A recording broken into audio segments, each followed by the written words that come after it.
ดีตอนตี 4จ้ะพี่น้องตี 4:24แล้วรู้สึกแต่ว่าบ่อยากนอนบ่อยากตื่นบ่อยากนอนหักบ่อยากตื่นเดี๋ยวนี้ บ่อยากนอนแล้วก็บ่อยากตื่นโอ้ยนอนเลย นี่ก็ตื่นมาจัดโต๊ะจัด ทีเด้อ จัดตั้งโอ้ยมันมืดบ่เห็นหู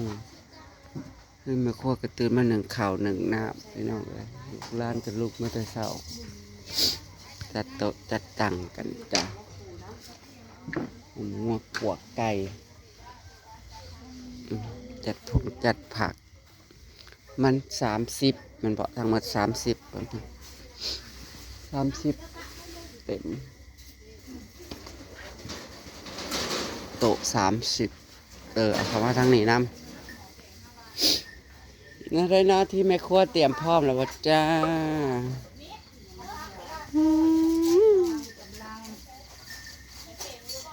เบิ่งหม้ออันนี้เอาแม่นกระทะทองแดงมาใหญ่ซี จ้างแต่ปากเซ โอ้ยบ่เห็น จ้างปากเซจ้างที่ว่าแต่พูดว่าจะตายก็บ่ให้ตายจ้างไม่ได้ ป่วยหำลาหำตาย มีแต่สร้างหันใจ ใช่พอเบิ่งปากแน่เซสมสื่ออยู่บ่ปาก เนาะสมพ่อเขาอย่างว่าปากซี เราเตรียมคารถเงินข่อย ให้กับมาไก่เนาะอันนี้ให้กับมาไก่ มาแต่ไก่ อืม คารถเติมนึง ส่วนอันนี้ก็สิเฮ็ดผักเขาบ่ใส่ผักเขาตัวนี้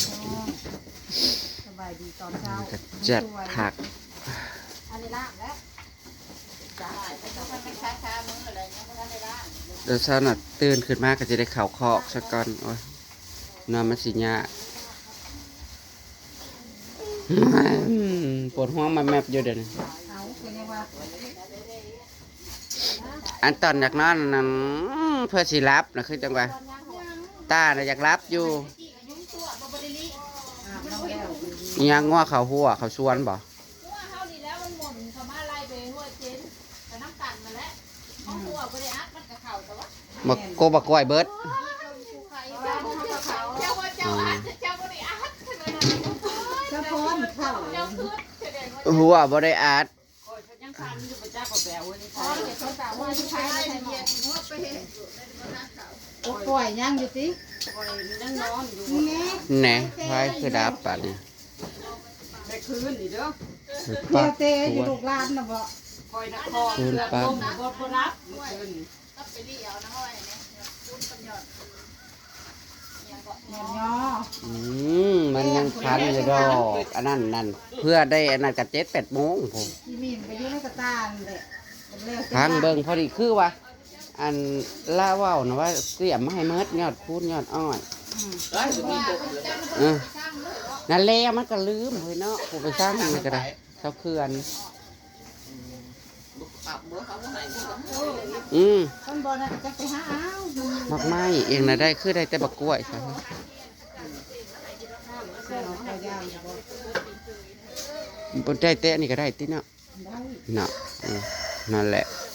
หาบักกล้วยน่ะซื้อมาไว้เลยเดือนเมื่อวาน จะมีแต่ของตัวตัว พระเจ้ามาจากโมงแต่ตามประวันสิ แล้วก็สิมาตั้งแต่เช้าแล้วว่ะแต่เช้าอยู่แล้วเขาเจ้ามาตั้งพักวันน่ะ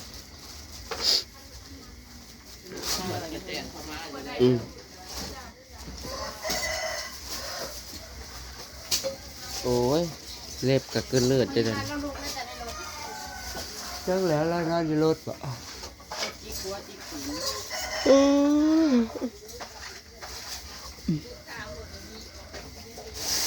นอนเนี่ย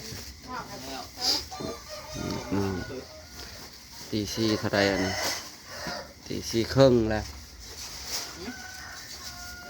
ตี 4 ครึ่งเลยได้โทรถามทางไหนไปยังถ่ากันอยู่ ตัวก็ต้นนี่ต้น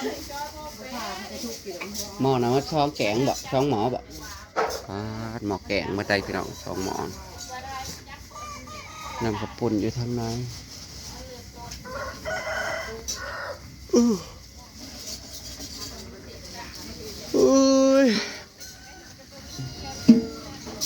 ก่อนอื่นก็ต้องเข่าคอกซะก่อนพี่น้องเอ้ยส่วนอันนี้เพิ่นกันแล้วแต่ว่ายังแต่ตัวหนังสือบ่แล้วแต่พี่น้องเลยเพราะว่ามันสั่นข้าวแล้วครับบ่ลืมเห็ดในประทานหายนี่นอนนี่ นอนนี่ยังบ่ลุกเด้อนอนนี่โคละบ่ต้องเข้าเบิ่งฮะจีน่าตื่นมาได้ป่วนตั้งแต่เมื่อคืนนี่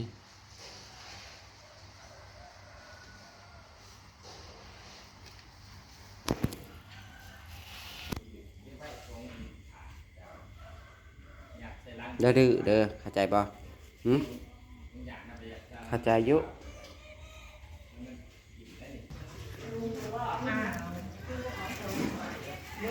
ซุ่มแต่งก็ควรมากแล้วพี่น้องจ้าแต่งผักคงผักขวัญพี่น้องมาเบิ่งกันว่าสิงามสำใดเนาะพี่น้องเนาะ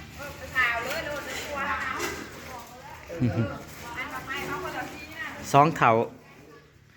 ถายังบ่เห็นอยู่เนาะ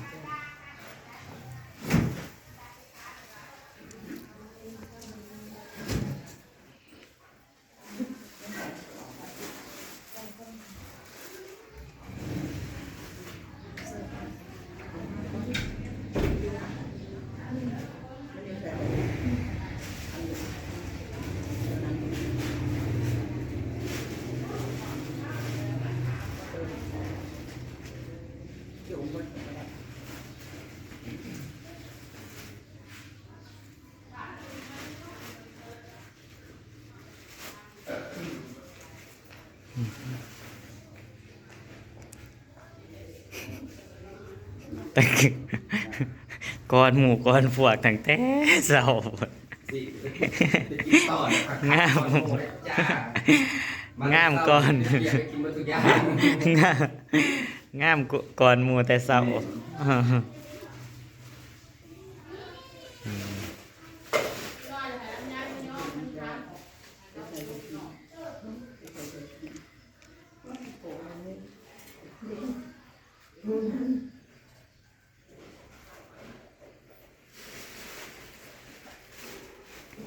สองสั่งจะงามสันใด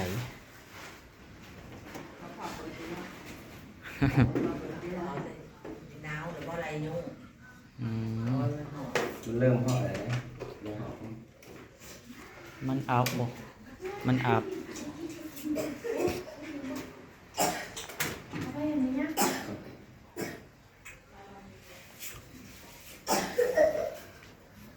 กินขยำดองอยู่เยอะปวด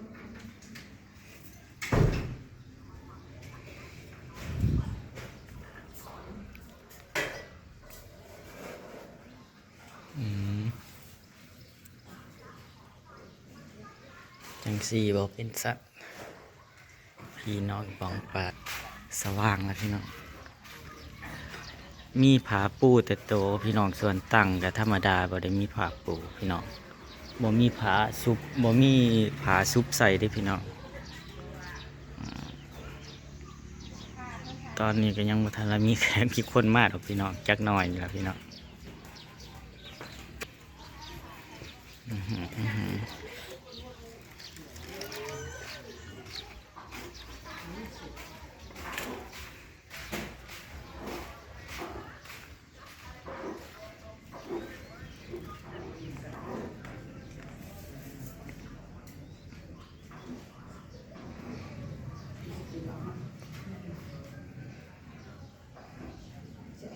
ตอนแรกว่าเสียวันเดียวพี่น้องพอดีปู่เฒ่าปู่แก่เพิ่นบอกว่าต้องเอาซองผักขวัญพี่น้องต้องเอาคู่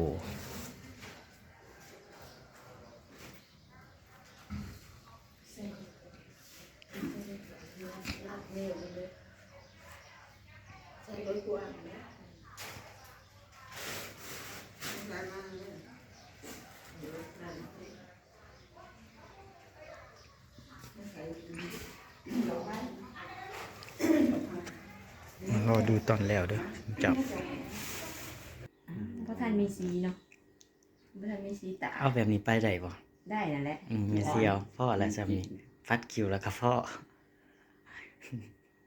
เฮ้ยบัดข่อยเฮ็ดก็ไปเต็มเยกกับเจ้ากันลงข่อยโลด ลงอีกแล้ว ไปมาเบิ่งกันแล้ว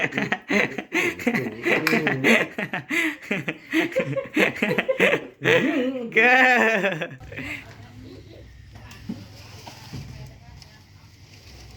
จัดโต๊ะกันพี่น้อง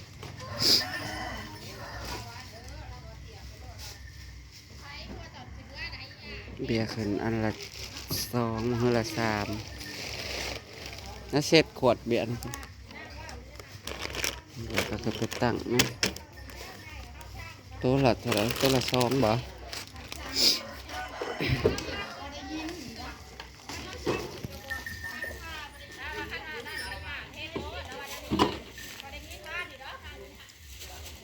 อีดสวยมาก งามหลายงามหลาย งามแห้งพี่น้อง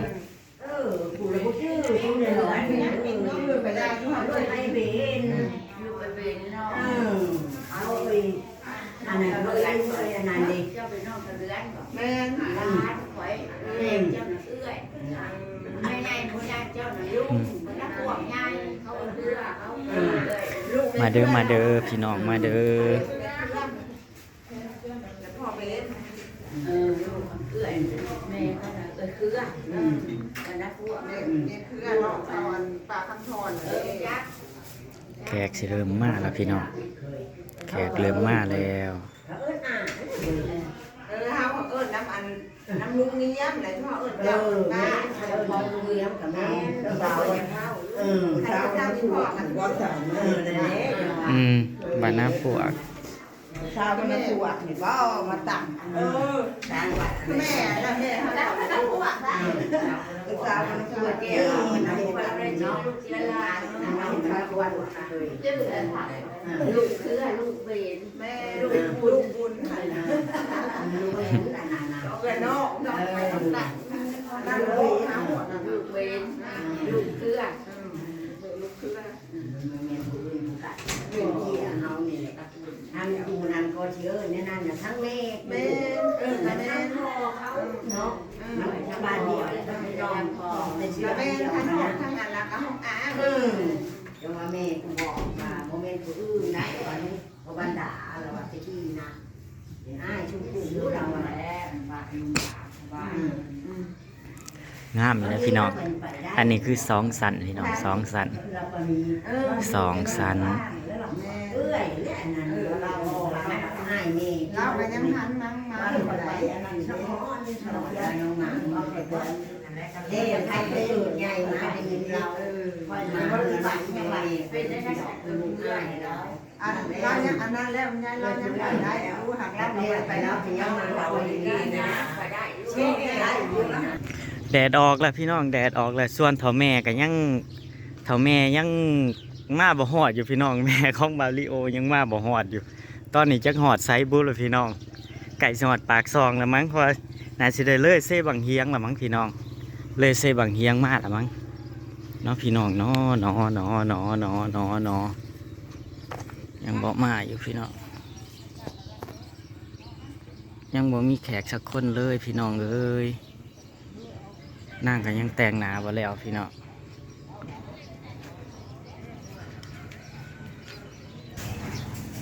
เอาเบิ่งแน่พี่น้องแต่งผู้นะพี่น้องไม่เสียวเจ้าช่วยเจ้า อัน นาย นี้ละไว้นะ เจ้านาสิมาแต่งตั้งแต่ตี 4ผมให้นะเพราะว่ามันหลายจุดเด็กกว่าสิทับได้กว่าสิทับได้งาม เด้อพี่น้อง เจ้าก็ว่าบ่เป็นโอ้ยเนี่ย โอ้ยงามเด็กคนอีกสิเป็นงามคนมึงแงงามความงามล้นทีบน้ำไม่เสียว